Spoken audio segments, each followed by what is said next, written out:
반갑습니다. 순간포착 톡 튀는 상식을 전할 천광 김선영입니다. 산재보험 간단하게 처리하는 방법에 대해서 말씀을 드리겠습니다. 첫 번째, 직장 다니다 다치면은 산재 지정병원에서 진료와 치료를 받아야 됩니다.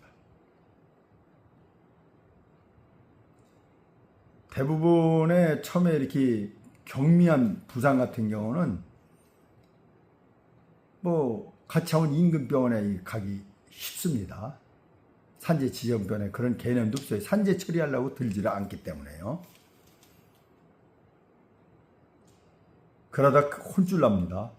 두 번째, 모든 건 공식적으로 처리를 해놔라.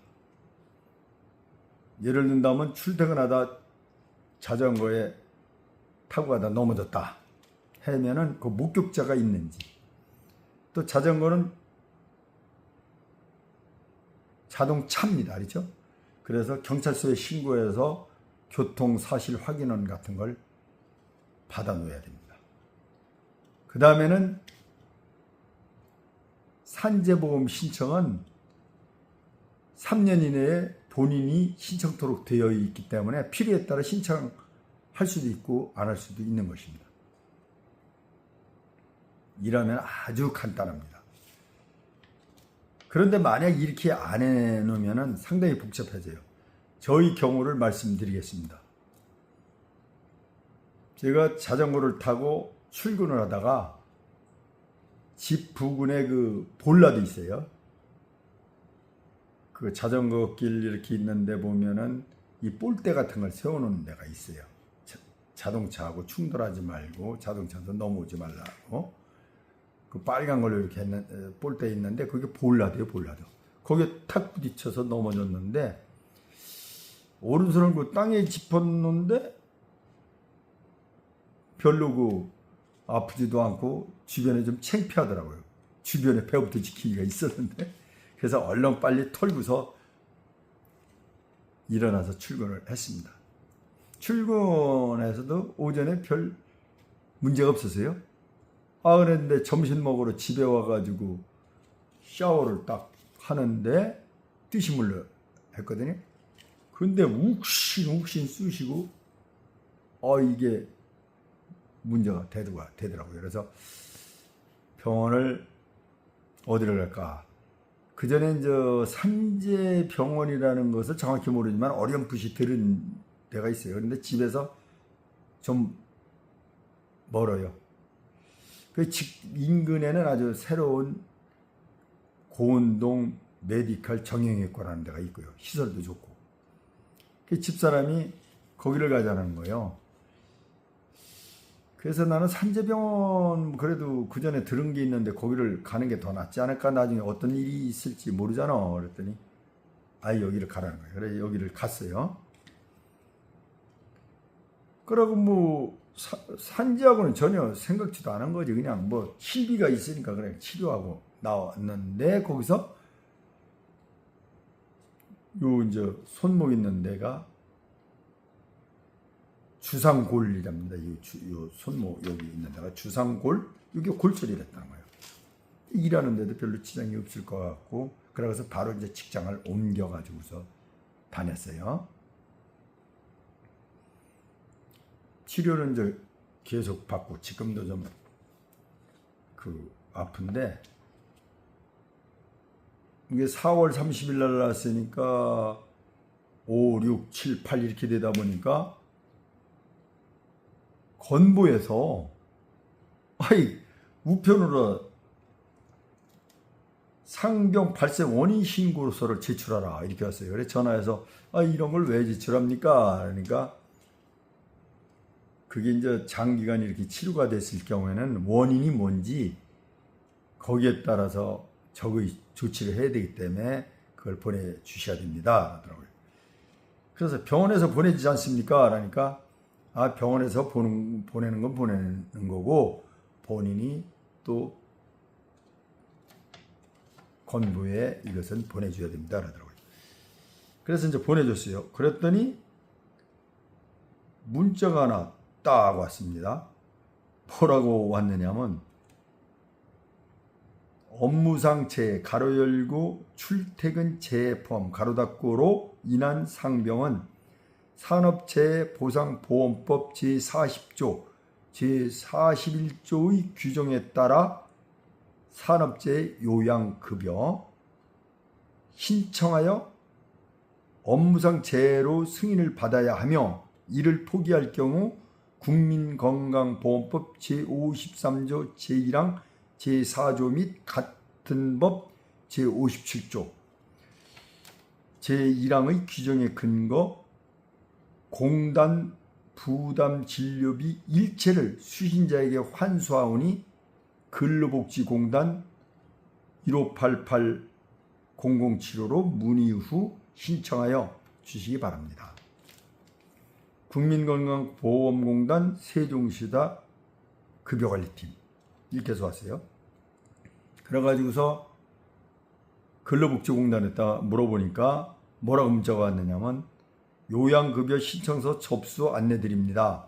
최초 요양급여 신청서 가로 열고 요양급여 신청 소견서 포함 그 다음에 출퇴근 재해 발생 신고서 진단서 진료 기록지 초진 차트 등 그 다음에 이제 영상 CD 교통사고 등 경찰서 신고 내역 이렇게 해서 온 거예요. 그래서 이거를 여기 이제 다니던 병원에 가서 근로복지공단에서 이런 걸 요구한다고 보여줬더니 자기는 산재 지정병원이 아니라는 거예요. 그래서 이런 걸 해줄 의무가 없다는 거예요. 그러면서 난색을 표명을 하면서 직원들 반응들이 싸늘하더라고요. 이거 내가 내 돈 대고 치료받으면서 참 뻘쭘해지더라고요. 그러면서도 금방 되지를 않더라고요. 처음 한 게 아니라 이따 다 되면은 전화를 드리겠습니다. 그러고서 4시 반 직전에 전화가 왔어요. 찾아가라고. 다 해놨으니. 그랬는데 돈도 22,000원 된다고 하더라고요. 그런 거 하는데 또 이제 근로복지공단에는 신청서를 좀 보내달라. 그러니까 팩스로 단 5-6장 그 병원으로 보냈어요.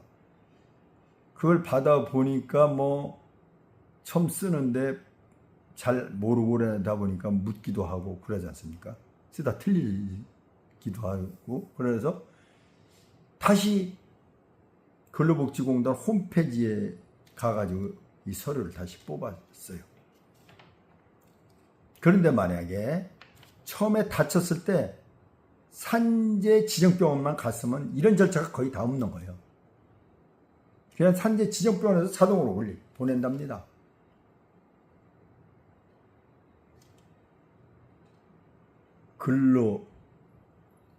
근로복지공단하고 국민건강보험하고 다 이렇게 처리가 되는 거예요. 이걸 안 했더니만 그냥 이거 컴퓨터에서 신청서 뽑고 병원에 가서 신청해야 되고 그거 받아오야 되고 또 그 신청서 쓰는데 출퇴근 재해 발생 신고서에 보면 보험 수령 금액을 쓰도록 돼 있어요. 이것도 전화해 가지고 전부 그냥 내역서를 받아야 되고 보험회사마다 여러 보험회사 그러다 보니까 보험회사 전화하면 또 잘 받습니까? 대기자 몇 명 굉장히 어렵죠. 그러다 가만히 생각하니까 저 같은 경우는 보험을 여기저기 많이 들어놔가지고 골절하면 어디서 30만 원 주고 어디서 15만 원 주고 어디서 15만 원 이런 게 보험이 있어요. 그런 거를 처음에는